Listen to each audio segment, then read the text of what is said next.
I fully admit I haven't seen all of the Fast and Furious films.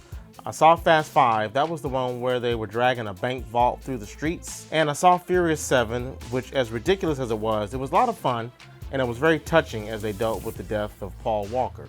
I just need someone to tell me which movie was it in this franchise where the franchise morphed from a cop versus outlaws and fast cars into a superhero franchise. That's pretty much what it is at this point. The only thing missing is the capes. The Rock is snapping handcuffs, lifting people off the ground, throwing them in the walls, punching metal and leaving dents, shrugging off rubber bullets at point-blank range. Dominic Toretto is apparently fire resistant. Jason Statham is able to beat a whole regiment of riot police with his bare hands.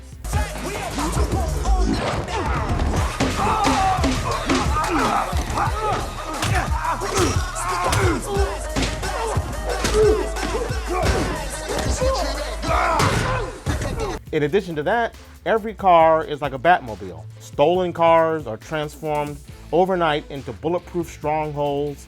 They're fire resistant, turbo fueled, they got grappling hooks, they're able to drive at top speeds on lakes of ice. Yes, there's a scene with cars, trucks, and tanks driving hundreds of miles an hour on an ocean of ice.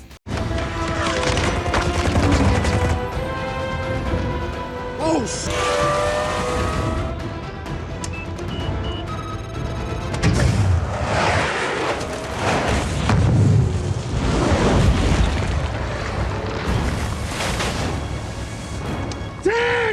Roman, hold tight, I'm on the way. I don't want to go swimming. No!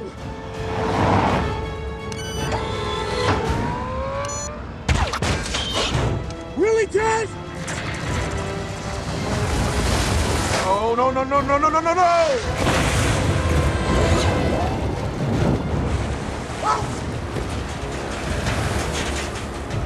Roman, grab your door. Ted! Grab the door, Roman. Go! Out!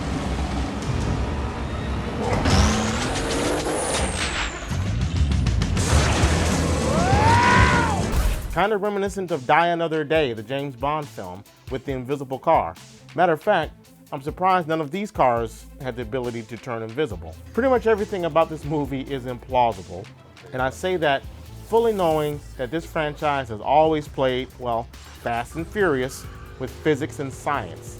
I mean, when cars come in contact with fire, you know, cars that have full tanks, they typically would blow up. Not these cars.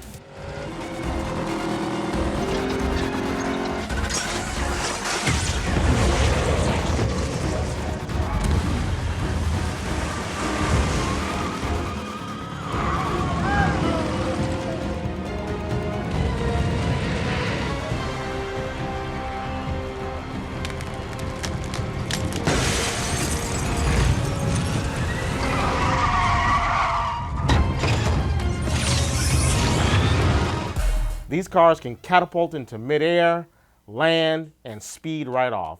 But okay, enough of that. I knew going in that the stunts would be absolutely foolish. The performances aren't anything to phone home about either. I'm still trying to figure out the appeal of Vin Diesel.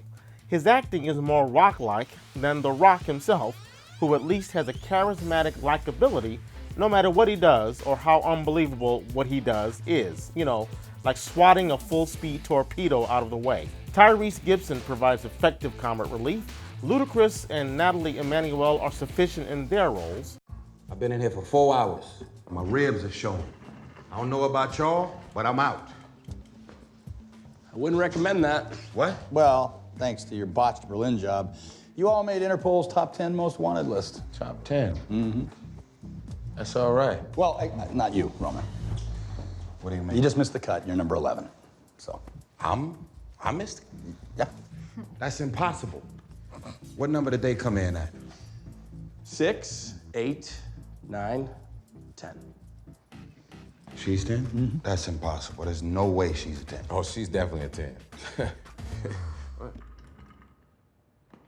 The rest of the crew, including Vin Diesel, along with Michelle Rodriguez and Jason Statham, they just managed to get their lines out. You guys are crazy. What are you doing? Poor man's turbo. Pull the vacuum line, hold on. Old trick the Buster used to play, in case of emergencies. You know that's way too much boost for that engine. It's gonna be fast. It's gonna be a bomb. Only needs to go a mile. You can tell when they really mean it by the amount of scowl on their faces. I would give Ben some credit though. He has a scene where he manages to cry on cue, and he makes sure that we, the audience, see that he produced those tears, that he's acting. But the most surprisingly bad performance comes from Charlize Theron, an Oscar winner, who looks like she's made of plastic and just had a bad eye job. She delivers every line as if she's on drugs, and her eyes seem fixed and dilated throughout the whole movie. Let me ask you something, Dom. What's the best thing in your life? Family. No, it's not. Not if you're being honest. It's the 10 seconds between start and finish when you're not thinking about anything. No family, no obligations, just you. Being free.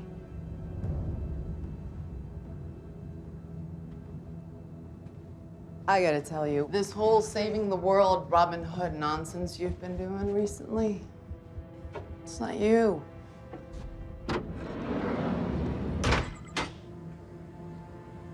Be who you are.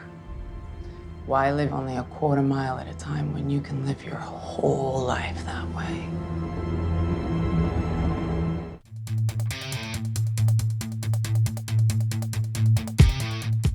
Her motives are not very clear. She's a villain, but I'm not really sure what she wants. It's very nebulous.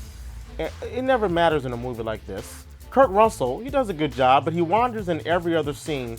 He plays the jaded government agent who's like your uncle, your old uncle who wants to be cool and doesn't seem to really care about what's going on, whether good or bad.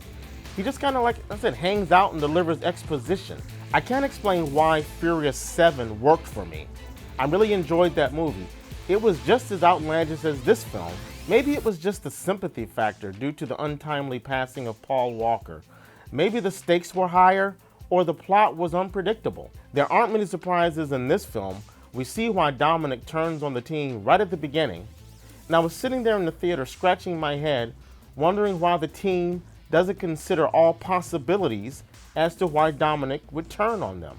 There's one scene with Jason Statham protecting a baby while fighting a gang of bad guys. The baby steals the scene and it's pretty funny. So bottom line, this movie makes no bones about what it is. It's directed by F. Gary Gray, who's directed a few movies I thought were really good, namely The Negotiator. I love that movie. With that movie and another one he did, Set It Off, which was a great film, another movie of his, he made it clear he knew how to direct action. Then he went and flipped it a little bit with Straight Outta Compton last year. But amazingly enough, with this movie, it's like any style he had, any of his signature style, it went right out the window. Not to say that it's bad, that that's a bad thing. The action is directed well, but there's nothing about it that says F. Gary Gray. It's almost like there's a template for shooting Fast and the Furious movies. For example, 360-degree camera spins as bad guys get flipped over and we, the audience, feel like we're getting turned on our head. Another example, speed ramping from normal speed to slow-mo as cars flip through the air. You could have told me that the guy who directed the last two films directed this and I wouldn't have known the difference. Having said all that, I know this is a movie where you're supposed to just shut your brain off when you enter the theater. But this is the 8th movie in the franchise. How much more can they do with fast cars? But judging by the number of people who sat through all the credits, I mean, these credits must have been 15 minutes long. They sat through, including myself, waiting to see if there was a bonus scene, which there wasn't. It's clear that folks are still interested in this franchise, meaning the next one won't be called the flop of the Furious. I give it 2.5 out of 5 reels. And that's the martini. You get a fast car. I want a ticket to anywhere. Maybe we make a deal. Maybe together we can get some.